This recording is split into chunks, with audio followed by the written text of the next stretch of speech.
There is a town in southern Iraq's Maysan province that you've probably never heard of. The town's 35,000 people go about their lives much like you or I. They go to the market. They meet with friends over a meal or a cup of thick black tea. They talk the latest gossip. They have hopes for the future and they dream at night. It's how life has been there for generations. The town's name is Majar al-Kabir. On the 24th of June 2003, 6 British Army Royal Military Police Redcaps entered the town to begin the task of rebuilding the local police station and training recruits to fill it.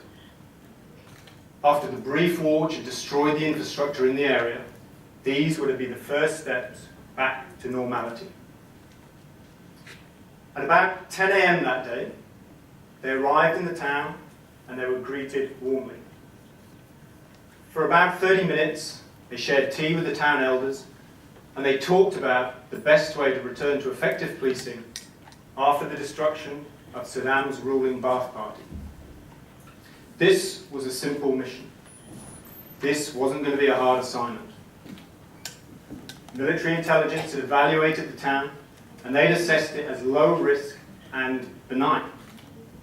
So low risk and so benign, in fact, that the Redcaps were only carrying 50 rounds of ammunition, down from the normal 600 bullets that each one of them would carry. And they'd been provided only with emergency radios that were antiquated and too bulky to carry. Despite this assessment of low risk, by midday, just 2 hours after arriving in the town, all 6 soldiers had been murdered. Shot dead, huddled in the back room of the police station that they've come to rebuild, by a mob armed with automatic weapons. So, this event affected me deeply.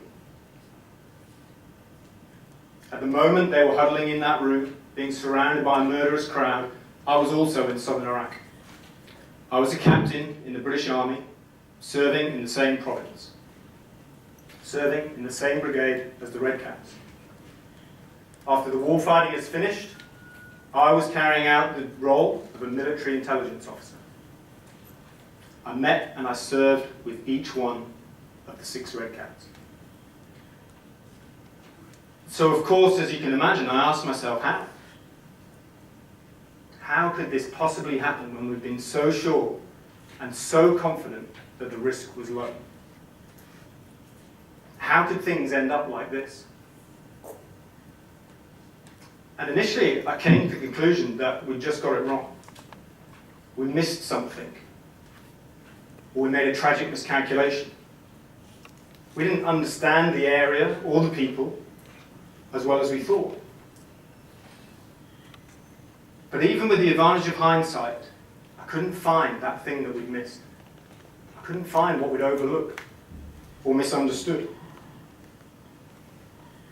And standing here in front of you, 13 years later, I can still tell you that the risk of an armed mob turning on a team of British soldiers who'd gone there to help them to rebuild was low. No question. And even if an angry crowd had congregated, then they would have told the soldiers to leave and told them to never come back. To us, there was no way they would have been killed. So, in my soul searching, in my questioning, and in my seeking to understand, I had a realization. And I realized that we hadn't got it wrong. I realized that tragically we'd got it right, but we'd got it right using a completely flawed system. And that flawed system was the conformity that we followed in its using the system of risk. For as long as people have been around, risk has been our way of dealing with danger. You do it today, all the time. Let's call this the version 1 risk operating model. devised at a time when things were simple, when we lived in caves and everything was out there trying to kill us, whether it be a saber-toothed tiger or a woolly mammoth. So we had to look at everything and stack them up to understand which one was most likely to come knocking today so that we could do something about it. Only this way could we survive. But with today's complexities, with the challenges that we face, and the speed of human interaction, this model that we've been conforming to for generations is no longer relevant. We need to upgrade from version 1 risk operating model to a new version 2. So, and this is really important kind of for everything that I'm going to go forward talking about now. Version 1 risk is the concept of risk that we all understand, we use every day, and that has been around for generations. Version 2 is something different, a new and updated model. Reg Key's son, Tom, was one of the Red Caps murdered in Majar al-Kabir that day. Tom was murdered just 4 days before his 21st birthday. In his letters and phone calls home, Reg remembers that his son didn't talk about risk. Reg remembers that his son spoke about feeling acutely aware and uncharacteristically disturbed by his own vulnerability. In Majar al-Kabir, under version 1 risk operating model, as I've said, there was no question that it was low risk. But any British soldier in that town, with only 50 rounds of ammunition, and no protection, and no chance of backup, was without question exceptionally vulnerable. If instead of looking at the risk and trying to figure out if something could go wrong, we'd focused on vulnerability and threats, would those 6 team members have ever gone into that town alone, without body armor, with no protection, and with no support?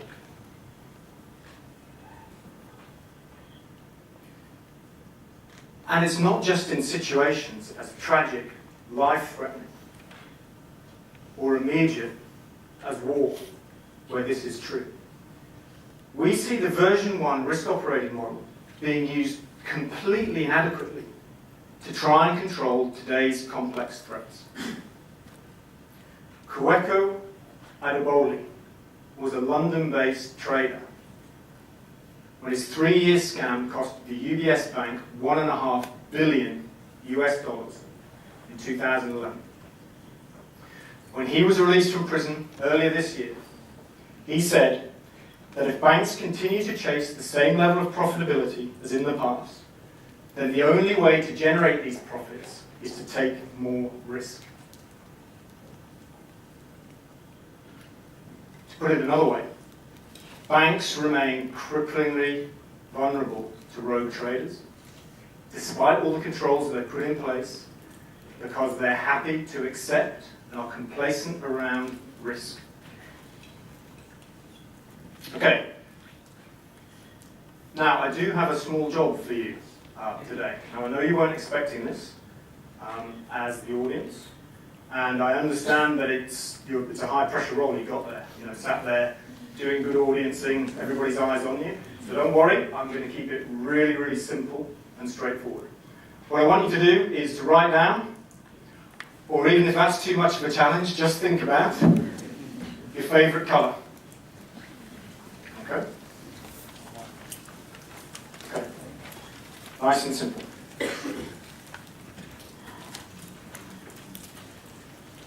So I was just talking about how banks surround themselves with risk, despite the known history with rogue traders and the 2008 crash.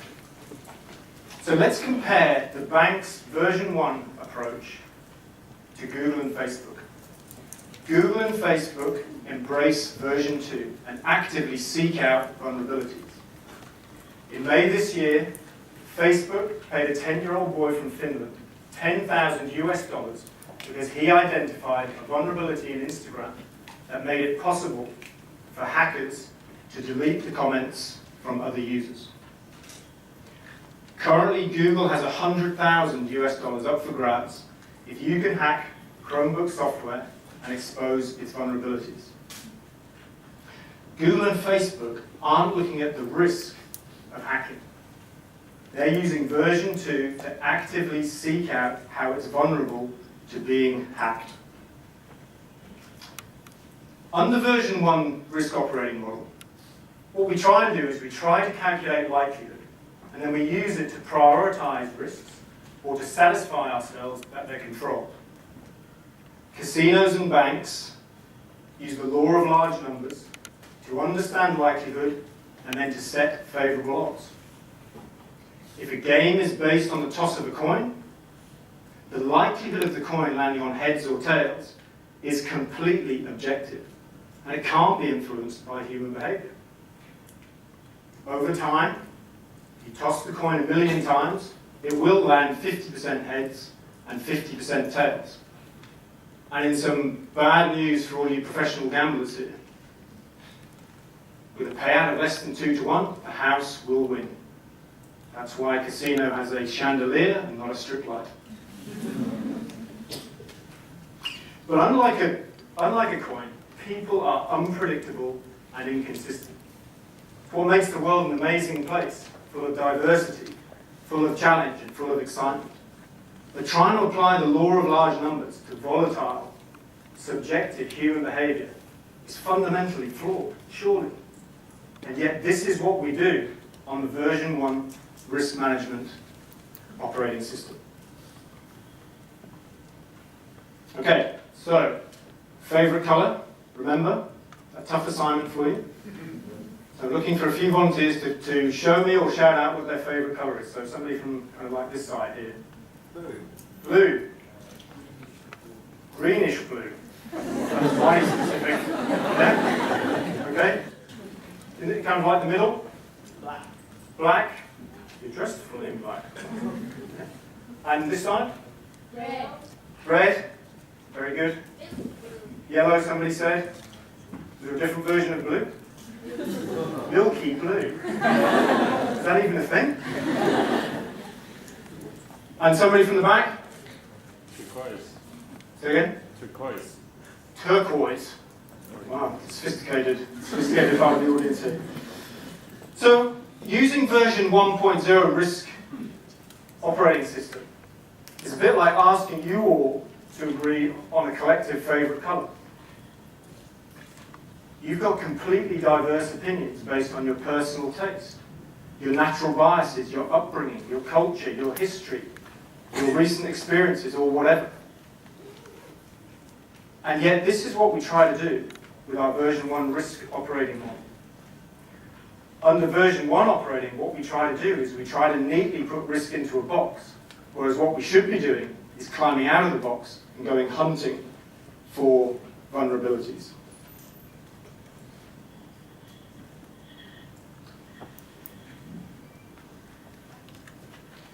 Using the version 1.0 risk operating system for anything involving nature or people is flawed. In the 1960s, a version 1 risk assessment at the soon-to-be-built Fukushima nuclear power plant defined that it needs to be able to withstand the force of a 19-foot tsunami. Of course, in 2011, a 46-foot tsunami came and swamped the plant and showed the world how vulnerable a nuclear reactor could be. In 2003, NASA used a version 1 risk assessment to approve and authorize a damaged Columbia shuttle to re-enter the Earth's atmosphere.